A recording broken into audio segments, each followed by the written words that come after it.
Hello class, welcome to this video. In today's video, we are gonna learn about transitivity in translations and modality in translation. So let's move on to the video. So transitivity is a relation of experiential meaning of a language. It is concerned with the representations of meaning in the clause, said Michael Halliday, 1985. So menurut Michael Halliday, sebuah bahasa memiliki hubungan dengan experiential meaning atau sebuah pengalaman dan bagaimana representasi dari sebuah makna di dalam klausa. So what is transitivity? Transitivity, aka the grammar of experiential meaning, is like klausa as representations or the experiences of the world or how phenomena of the real world are represented as linguistic structures. Jadi transitivity itu bermakna sebagai representasi dari klausa. Bagaimana klausa itu merepresentasikan sebuah pengalaman. Like how phenomena of the real world, pengalaman di dunia nyata ini direpresentasikan melalui sebuah klausa atau bahkan sebuah kalimat. Nah, apa manfaatnya mempelajari transitivity? It helps us to know bagaimana ranah dari suatu situasi yang terbentuk or field of the situation, seperti situasi apa yang sedang dibicarakan atau bagaimana situasi itu berubah. So when we talk about a meaning in language, there are three aspects on it. Ada 3 aspek of meaning. There are participants, processes, and circumstances. Nah, ketiga aspek ini merupakan basic yang akan kita pelajari hari ini. So, participant adalah actor, people, sensor, sayer, and things. Processes sebagai verbal groups, kind of event and state is being described. Processes sebagai verbal groups or kind of event and state is being described. And circumstances sebagai adverbial group and prepositional phrase, aka when, where, and how. So to make it easier, let's take a look on the example. Shania returned the book to the library last week. Shania is participants, return is a process, the book is a participants, and to the library last week is a circumstances. Ketika kita berbicara tentang proses, there are 6 types of processes. There are material, mental, behavioral, verbal, relational, and existential. Nah, keenam tipe proses ini berbicara tentang verbal groups, semua tentang kata kerja ya. So the first one is material process. Tipe proses yang satu ini merupakan proses yang action, kata kerja yang bergerak, berpindah, yang bisa kita lihat aktivitasnya. Dan perlu dicatat bahwa material process identik dengan actor, goal, range, and beneficiary. Daddy fried the egg for me. Daddy itu subjek, participant. Namun di dalam material process, participant disebut actor, the one who do the act.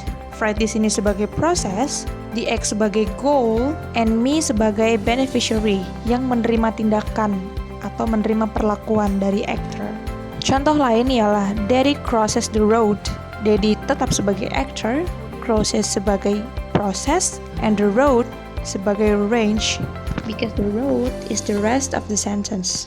The second one is mental processes. Ini adalah kebalikan dari material process, and that means it is not an action. It's all about perceptions, berkenaan dengan 5 sense, cognition, aka thinking, and affection, aka feeling. So di dalamnya ada sensor, mental, and phenomenon. Contohnya, I feel bored. I itu adalah participant, yaitu sensor, feel itu mental, which is affection, and bored adalah phenomenon. Yang ketiga ada behavioral process. So it is between material and mental process. Contohnya, kata look itu material process karena ada usaha actor di dalamnya untuk melihat, untuk melakukannya. And then see is mental process. Kita melakukannya tanpa sengaja. Maka di dalam behavioral process terdapat behavior, the participant, behavioral, and behavior. Contohnya, he smiled a cute smile. He sebagai behavior, smiled sebagai behavioral, smiled sebagai behavioral, and a cute smile sebagai behavior. The next one is verbal processes. This is kind of the process of saying. tell, speak, say, etc. So di dalamnya terdapat sayer, receiver of course, and verbiage. Verbiage adalah apa yang sedang dibicarakan. So contohnya ialah I tell them the truth. I sebagai sayer, tell sebagai proses, them sebagai receiver, and the truth sebagai verbiage.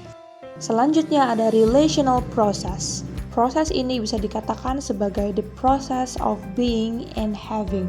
Nah, di dalamnya ada intensive, Johnny is smart, yang disorot ialah is, the to be. And then ada circumstantial, like is at a, ada at, in, on, etc. which is adverb of place. And then ada possessive, like X has a, has. Dan di dalam relational process, there are two types, attributive and identifying. Di dalam attributive, participan disebut carrier. This food is tasty. This food sebagai carrier, process, which is intensive process, and tasty is attribute. And how about identifying? Di dalam identifying terdapat value or identified and token or identifier. Contohnya, my favorite food is burger. My favorite food is value, is sebagai process which is intensive process, and burger is like a token.